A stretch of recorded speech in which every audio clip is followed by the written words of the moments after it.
ईश्वर का अस्तित्व है या नहीं? क्या आपका अस्तित्व है? अरे ईश्वर को तो छोड़िए, क्या आप खुद का अस्तित्व है? आप सोच रहे होंगे कि ये क्या प्रश्न पूछ लिया। कल्पना कीजिए कि एक व्यक्ति है जिसकी आंखें नहीं है, वह देख नहीं सकता, सुन भी नहीं सकता, सूंघ भी नहीं सकता, चख भी नहीं सकता और स्पर्श को भी महसूस नहीं कर सकता। क्या उसके लिए इस दुनिया का कोई भी अस्तित्व है? क्या उसके लिए आपका भी कोई अस्तित्व है? यदि किसी चीज का अस्तित्व वह स्वीकार कर सकता है तो वो है खुद का। उसे खुद का अस्तित्व पता होता है। अब इस बात का ईश्वर से क्या संबंध है? ईश्वर के अस्तित्व होने न होने पर कोई भी अपने विचार रख सकता है, चाहे वह व्यक्ति अनपढ़ से अनपढ़ हो या पढ़ा लिखा। इस मामले में सबके अपने विचार हैं, सबके अपने तर्क हैं। कुछ के सामान्य तर्क हैं तो कुछ के विशेष। हम यहाँ सामान्य और विशेष दोनों प्रकार के तर्कों को देखेंगे। तो आइए सबसे पहले देखते हैं कि ईश्वर अस्तित्व के संबंध में सामान्य तर्क कौन सा है जो हर व्यक्ति के लिए प्रस्तुत करना सहज या आसान है। जब भी किसी भी आस्तिक को आप पूछेंगे कि ईश्वर का अस्तित्व कैसे है, क्या प्रमाण है कि ईश्वर है, तब एक सामान्य आस्तिक व्यक्ति आपको कहेगा, दुनिया में कोई भी वस्तु बिना किसी के बनाए नहीं बनती, इसलिए इस ब्रह्मांड को भी किसी ने बनाया है और वह बनाने वाला ही ईश्वर है। तब तक एक नास्तिक व्यक्ति झट से कहेगा कि फिर ईश्वर को किसने बनाया, जिसका जवाब आस्तिक नहीं दे पाता क्योंकि वह अपने तर्क को सही तरीके से प्रस्तुत नहीं करता और आसान से तर्क को बड़ी उलझन बना बैठता है। वायु को हम स्पर्श से जान सकते हैं, चीनी को हम चख कर जान सकते हैं, तो भला ईश्वर को जब हम किसी भी इंद्रिय से नहीं जान सकते तो कैसे प्रमाणित हुआ कि ईश्वर है? ईश्वर को न चख सकते हैं, न सूंघ सकते हैं, न छू सकते हैं, न सुन सकते हैं, न देख सकते हैं, तो फिर ईश्वर का कोई अस्तित्व है या नहीं है? इसका जवाब यह है, ईश्वर का गुण है ज्ञान। जिस तरह किसी लेखक को जब आप पढ़ते हो तब आप किसी भी इंद्रिय से प्रत्यक्ष नहीं कर सकते, लेकिन उस लेखक की बुद्धि का दर्शन उसकी लेखनी में आपको पता हो जाता है। यानी आप अपनी बुद्धि से उस लेखक को प्रत्यक्ष करते हो। क्यों लेखक का लेख बुद्धि पूर्वक लिखा गया है, इसलिए आप एक बुद्धिमान लेखक के अस्तित्व को स्वीकार करते हो। यदि उसका लेख मूर्खतापूर्ण है तब आप एक मूर्ख लेखक का अस्तित्व स्वीकार करते हो। जो नास्तिक है उनका वैज्ञानिक दृष्टिकोण से भगवान में विश्वास करना चाहिए, इसी में उनका हित है। कहते हैं जिंदगी का आखिरी ठिकाना ईश्वर का घर है। कुछ अच्छा कर ले मुसाफिर, किसी के घर खाली हाथ नहीं जाते हैं। ईश्वर के दो निवास स्थान हैं, एक वैकुंठ में और दूसरा नम्र और कृतज्ञ हृदय में। अंतःकरण यदि मलिन और अपवित्र बना रहे तो परमात्मा की उपासना भी फलवती न होगी। अतः ईश्वर की उपासना निष्प्राण हृदय से करें। जो ईश्वर को पा लेता है वह मूक और शांत हो जाता है। भगवान दुखियों से अत्यंत स्नेह करते हैं। जो ईश्वर की आराधना के साथ साथ पुरुषार्थ करते हैं उनके दुख और दारिद्र्य दूर होते हैं और ऐश्वर्य बढ़ता है। जहाज किसी भी दिशा में क्यों न जाए, कंपास की सुई उत्तर दिशा ही दिखाती है, इस कारण जहाज को दिशा भ्रम नहीं होता। इसी प्रकार मनुष्य का मन यदि भगवान की ओर रहे तो फिर उसे कोई डर नहीं रहता। भगवान लकड़ी, पत्थर या मिट्टी की मूर्तियों में नहीं रहते, उनका निवास स्थान हमारी भावनाओं में है, हमारे विचारों में है। जैसे पिता अपने प्रिय पुत्र को ताड़ना देता है, वैसे ही प्रभु उस मनुष्य को ताड़ना देता है जिससे वह प्रेम करता है। जिसने सुख में तो ईश्वर को कभी स्मरण नहीं किया और दुख में याद किया, ऐसे दास की प्रार्थना कौन सुने? अर्थात भगवान उसी की सुनते हैं जो सुख और दुख में समान भाव रखता है। ईश्वर के सामने जो झुकता है वह सबको अच्छा लगता है, पर जो सबके सामने झुकता है वह ईश्वर को अच्छा लगता है। हमारी खुदकिस्मती यह है कि हम भगवान को एक मानते हैं, पर बदकिस्मती यह है कि हम भगवान की एक नहीं मानते हैं। तेज स्वर में की गई प्रार्थना ईश्वर तक पहुंचे यह आवश्यक नहीं, किंतु सच्चे मन से की गई प्रार्थना जो भले ही मौन रह के की गई हो, वह ईश्वर तक अवश्य पहुंचती है। ईश्वर से कुछ मांगने पर ना मिले तो उससे नाराज ना होना, क्योंकि ईश्वर वह नहीं देता जो आपको अच्छा लगता है, बल्कि वह देता है जो आपके लिए अच्छा होता है। ईश्वर कहते हैं, उदास ना हो, मैं तेरे साथ हूँ, सामने नहीं आस पास हूँ। पलकों को बंद कर और दिल से याद कर, मैं कोई और नहीं तेरा विश्वास हूँ। ईश्वर एक ही है, भक्ति उसे अलग अलग रूप में वर्णन करती है। ईश्वर निराकार है, मगर उसके गुण कर्म स्वभाव अनंत है। यदि ईश्वर का अस्तित्व न होता तो उसके आविष्कार की आवश्यकता पड़ती। मैं ईश्वर से डरता हूँ और ईश्वर के बाद उससे डरता हूँ जो ईश्वर से नहीं डरता। ईश्वर एक है और वह एकता को पसंद करता है। भगवान हमारे निर्माता ने हमारे मस्तिष्क और व्यक्तित्व में असीमित शक्तियां और क्षमताएं दी हैं। ईश्वर की प्रार्थना हमें इन शक्तियों को विकसित करने में मदद करती है। कर्म में विश्वास करना, खुद पर विश्वास रखना और खुद पर विश्वास करना ईश्वर पर विश्वास करना होता है। भगवान वो नहीं जो मन की मनोकामनाओं को पूरा करता है, बल्कि भगवान वो है जो मन से मनोकामनाओं का नाश करता है। जब हम गेहूं का एक दाना बोते हैं तो कुछ समय पश्चात वो हमें 1000 दाने के रूप में मिलता है। उसी तरह हमारे अच्छे कर्मों का फल हमें ईश्वर भी देते हैं। कर्म भूमि पर फल के लिए श्रम तो सभी को करना ही पड़ता है। भगवान सिर्फ लकीरें देते हैं, रंग तो हमें ही भरना पड़ता है। श्रद्धा का मतलब है आत्मविश्वास और आत्मविश्वास का मतलब है ईश्वर में विश्वास। जब ईश्वर मनुष्य की परीक्षा लेते हैं तब वो मनुष्य का सामर्थ्य भी बढ़ा देते हैं ताकि वो अधिक बुद्धिमान और अधिक ताकतवर बने। यदि आप यह मानते हैं कि आपके अंदर ईश्वर का अंश है तो आप किसी भी असंभव कार्य को कर सकते हैं।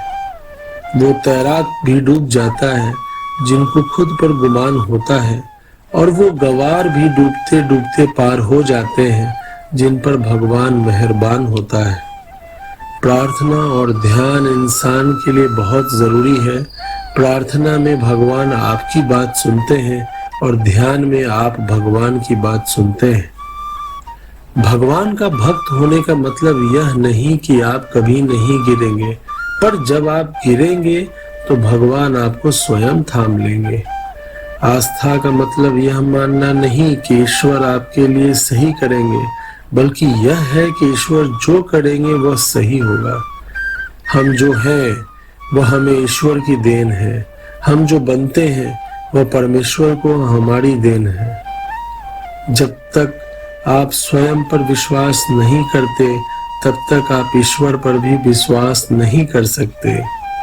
जहाँ प्रेम होता है वहीं सागर बहता है, प्रभु भी वहीं बसते हैं और वहाँ रिश्ते भी अपने आप ही बन जाते हैं। ये प्रेम ही तो है जो हम आपको रोज याद करते हैं, क्योंकि मनुष्य के जीवन में प्रेम ईश्वरीय देन है, अतः प्रेम से बढ़कर कुछ भी नहीं। भगवान ने कहा है, अज्ञान खत्म हुआ तो मोक्ष हथेली पर है। जिन मुद्रा क्या कहती है? वीतरागों की पद्यासन मुद्रा, हाथों पैरों को एक पर एक रखी हुई मुद्रा उपदेश देती है कि हे मनुष्यों, अगर समझदारी है तो समझ जाओ।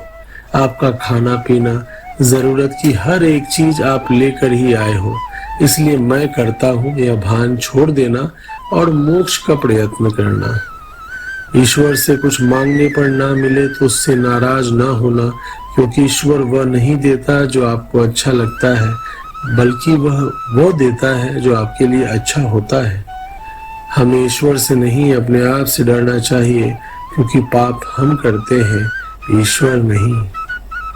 प्रभु हमारी परीक्षा लेते हैं और वही हमें उसमें उत्तीर्ण होने का सामर्थ्य भी देते हैं। सिर्फ पूजा हवन से भगवान नहीं मिला करते। भगवान की प्राप्ति के लिए मन में दया भाव व इंसानों के प्रति करुणा विनम्रता भी होनी चाहिए। कहते हैं जब आप हंसते हो तो आप ईश्वर की प्रार्थना करते हो, और जब आप किसी को हंसाते हो तो ईश्वर आपके लिए प्रार्थना करता है। ईश्वर हमें कभी सजा नहीं देते, हमारे कर्म ही हमें सजा देते हैं। आपका असली मुकाबला केवल अपने आप से है। अगर आप आज खुद को बीते कल से बेहतर पाते हैं तो यह आपकी बड़ी जीत है। उस दिन हमारी सारी परेशानियां खत्म हो जाएंगी, जिस दिन हमें यकीन हो जाएगा कि हमारा सारा काम ईश्वर की मर्जी से होता है। दूसरों की परेशानी का आनंद ना ले, कहीं भगवान आपको वह उपहार न कर दे, क्योंकि भगवान वही देता है जिसमें आपको आनंद मिलता है। ईश्वर को समझने के लिए हम इस प्रकार भी सोच सकते हैं कि पृथ्वी के एक बड़े भूखंड में एक किसी निरीह पशु को छोड़ दिया जाए। वो निरीह पशु पृथ्वी के बड़े भूखंड के किसी भी हिस्से में घूमता विचरता आगे बढ़ता बढ़ता वो खो जाएगा। उसे पता नहीं चलेगा कि वो उसने कहाँ से अपनी यात्रा शुरू की, उसे यात्रा कहाँ खत्म करना है, क्योंकि यह जगत बहुत बड़ा है। परंतु अगर उस पशु, उदाहरण के तौर पे एक गाय को हम खूंटे से बांध देते हैं तो उसका जीवन एक सीमित क्षेत्र के दायरे में बंद के रह जाता है, जिससे उसे जीने में सहायता मिलती है। एक खूंटा ही धर्म है जो इंसान को इस धरती पे भटकने नहीं देता, उसे एक जगह अपनी शक्तियों को सीमित करके आगे बढ़ने के लिए प्रोत्साहित करता है। ये खूंटा अलग अलग लोगों को अलग अलग रंग में दिखता है, जिसे वो धर्म का अलग अलग नाम देते हैं, पर धर्म का होना जरूरी है और धर्म का पालन करना इंसान के लिए जरूरी है। ये एक ऐसी प्रक्रिया है जो इंसान को एक लंबा सुखी जीवन व्यतीत करने में मदद करती है। इंसान जैसा सोचा, जैसा किया और जैसा लिखा, उसके आने वाले वंश उसका पालन करते चले गए और वो उसे धर्म मानकर आगे बढ़ते चले गए। जब हम अपने जीवन में गणित पढ़ने बैठते हैं और गणित में कोई ऐसा सवाल आ जाता है जिसमें हमें यह पता करना होता है कि वह कौन सा अंक है जिससे घटाने, जोड़ने या गुना करने पे फलाना अंक आता है, तो इस तरह की स्थिति में हम किसी एक काल्पनिक अंक को मान लेते हैं। उदाहरण के तौर पे x, y या z। जब हम x, y या z को मान लेते हैं तो वो हमें इस सवाल को सुलझाने में मदद करता है। ठीक उसी प्रकार ईश्वर भी हमारे जीवन में हमारा विश्वास है, हमारा x, y या z है, जिसे हम मानते हैं और उसके माने बिना किसी प्रश्न का सुलझ जाना नामुमकिन है। अब कोई x मानता है, वो उसे ईश्वर समझ लेता है, कोई y मानता है, वो भी उसे ईश्वर समझ लेता है। इसलिए हमें x, y या z की आपस में लड़ाई नहीं करनी चाहिए। अपने अपने मान्यताओं को जीवन से बिता करके जीवन को समझने का कोशिश करना चाहिए, क्योंकि जीवन एक पहेली है और हमारे पूर्वज और हम सब इसी पहेली को सुलझाने में लगे हैं। हो सकता है किसी दिन ऐसा हो कि मानव जाति का जो पहेली है वो सुलझ जाए और हम लोग किसी नए दुनिया में, किसी नए वातावरण में प्रवेश कर जाए। हमें धर्म या जाति को समझ करके मानवता को समझना होगा, उसके बारे में हमें अपने दृष्टिकोण को रखना होगा, तभी मानवता का विकास हो सकता है, अपितु कुछ नहीं होगा। इन्हीं शब्दों के साथ मैं अपना भाषण या जो वक्तव्य मैं रख रहा था उसे खत्म करता हूँ और समस्त मानव जाति की भलाई के लिए ईश्वर से प्रार्थना करता हूँ। आइए हम लोग सब मिलकर एक साथ बोलते हैं, ओम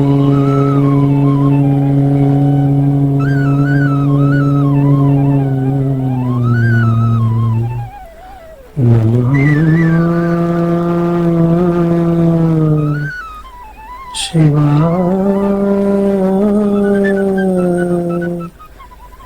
ओम नमः शिवाय। ओम नमः शिवाय। हरि हरि बोलो नमः शिवाय। ओम नमः शिवाय। ओम नमः शिवाय।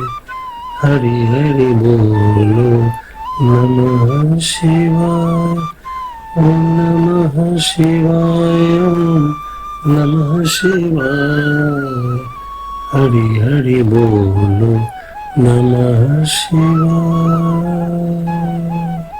ओम नमः शिवाय। ओम नमः शिवाय। ओम नमः शिवाय।